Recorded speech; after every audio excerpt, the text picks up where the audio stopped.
Hello. So to discuss the cycle for a bit, right? Let's review the cycle because that is something that is absolute from narcissist to narcissist to narcissist, right? And one may handle the cycle differently because of course there's a spectrum of behavior with this narcissism, but the phases of the cycle will all be caused to you, I can't think of the word, by the narcissist. They go through a cycle. And the thing is, they feed on the very dramatic, traumatic nature of the phases of the cycle. They feed on it. They really do feed on it. And what I'd like you to know is, we don't want to feed the narcissist. That's not what we want to do. We don't want to give them what they want. I don't ever again want to give a narcissist what they want. And I've likened it before to, I don't have cats, I have Minnie, but cats, when you watch them play, they do this like with a toy. That's how I envision the narcissist with us. They're just playing with us like this. So let's start, right? And the people, especially that have been here a while, know.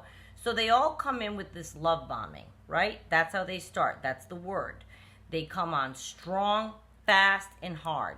And they want to love you, and they're going to marry you, and they're going to take care of you. And you've heard things out of this person's mouth you've never heard before. And oh my God, the man of my dreams, the woman of my dreams. I've never heard anyone like this in my life.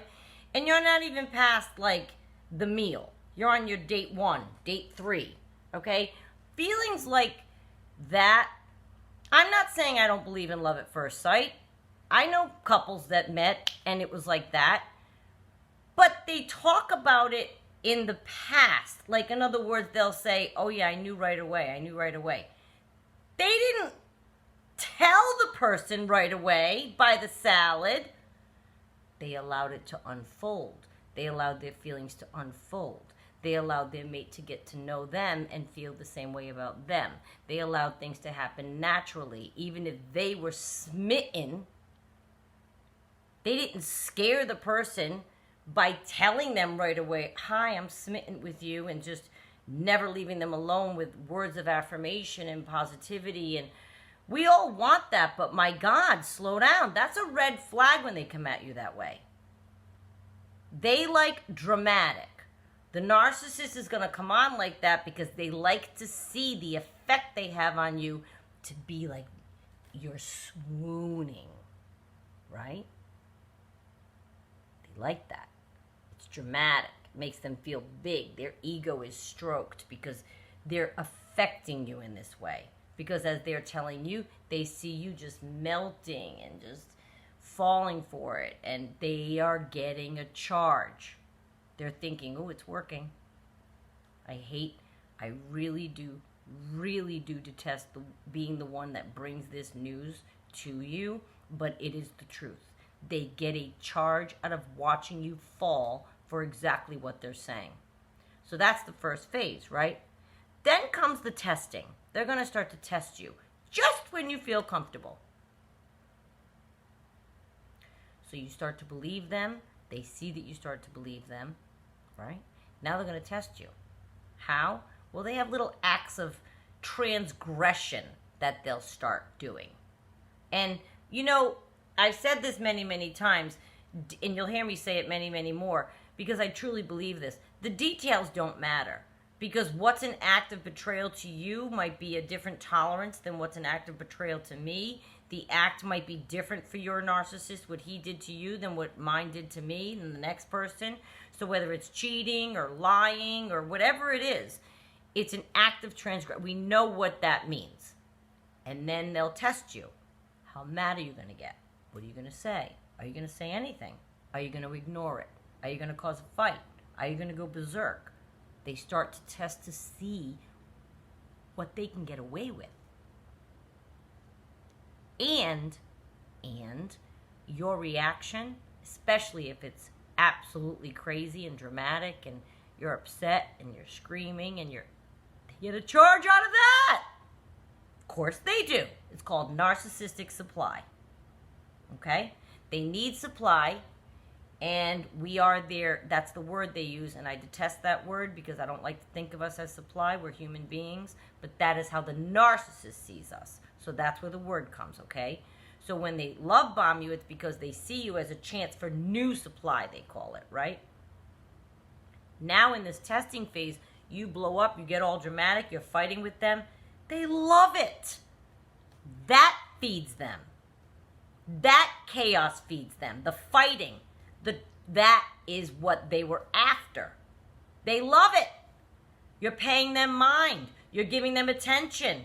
You look upset over something they did to you. They have power. That's obvious because you're upset and putting them through this and yelling and screaming and hollering and crying and upset. I know. You're thinking, what kind of person would get a charge out of that? A person with narcissistic personality disorder gets a charge out of that. I know, it's insidious, but it's what they do. So they see you going crazy, and it's feeding them this narcissistic supply, which they need. And now they're going to watch you claw your way and do anything you can. Once the fight's over, they're going to watch you claw your way back up to the love bombing. And they love that. Because you need that love bombing. It was so wonderful that you need to get back to it, and you know it exists. He showed it to you. Again, my pronoun's he. Yours is whatever. He showed it to you. You know it's there. Or you think it is. You think, well, that he can be that guy. I watched him be that guy for a month. Unfortunately, that was the false self that he put on to make you think he was that guy. This guy doing the bad things, that's their real person coming out to play finally. You're starting to see them. And the more comfortable they get in you being settled in your love bombing euphoria, the more that side's gonna come out. I got her. She's locked in. They're gonna start acting out. And they're gonna watch you claw your way back up. You will never ever get back to that love bombing feeling again. Because once they start in on that testing you phase, shortly thereafter, they go right, the cycle brings them to what they call the devalue phase, right? Now it's flat out devaluing, and those acts are going to grow, and they're going to become more dramatic, and it's going to be lying and cheating and telling you you're crazy for thinking it, which is gaslighting, and we'll get to that definition if you don't know it. That means that they're going to tell you you're crazy for even thinking something. How dare you think I would do that? And you're looking at it. You know it. You have the receipts, as the kids say. They'll never admit it. They'll never take blame. They'll never take responsibility. They won't apologize. And if they do, it's to manipulate you into thinking that they are sorry so that they can get something back from you that they need. Maybe they don't want you to leave them yet. Maybe they're not ready for that. They don't have new supply lined up. They can't be alone. So now they have to backpedal and make everything okay. So my narcissist would say, I'm sorry, but he didn't mean it. You have to act sorry, right? You can't just say it, act it, right? There's a difference. So I'm not saying you might not hear the words. Anyone can muster up any words. They also told you I love you in love bombing, didn't they? They also told you I'll marry you. So they can come up with words. But how are they acting? How are they feeling? How are they behaving? How are they behaving? Are the acts that they're doing towards you acts of love? Right? Are the acts that they're doing towards you acts of people that look like they're sorry? My narcissist would apologize to me and be doing the act at the same time he was apologizing to me for doing the act. Do you know what I mean? Like he's saying sorry for doing it, and he's carrying on a texting conversation 2 seconds later. Or during our fight, even. Oh, yeah. They're that duplicitous. And once you start to become devalued where it gets serious, that's when shortly thereafter they're going to discard you. That's the cycle. Now, you may discard, I discarded mine before he could discard me. That causes tremendous narcissistic injury, they call it. They can't even handle the thought that you broke up with them.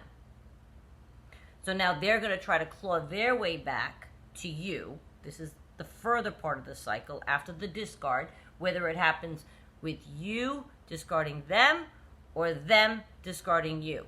After the cycle, what happens is they're going to try to claw their way back into you by, they call it hoovering, by never, it's like hoover after like a vacuum cleaner. They're going to try to suck you back in. They're going to come at you with phone calls, messages, emails, coming to your house, whatever. They're going to try to get you back. Why? If they discarded you, would they do that? Just to dump you again. Just to get a charge. That gives them the charge. That chaos gives them the charge. Oh, but I love you. I'm so sorry. I didn't mean it. I'll spend the rest of my life proving to you. I don't even deserve you. If you give me one more chance. Any of this sound familiar? They love that part. If they can control, they love control, right? So if they can get with all of those words, you to come around, their ego goes like through the roof. I got her again.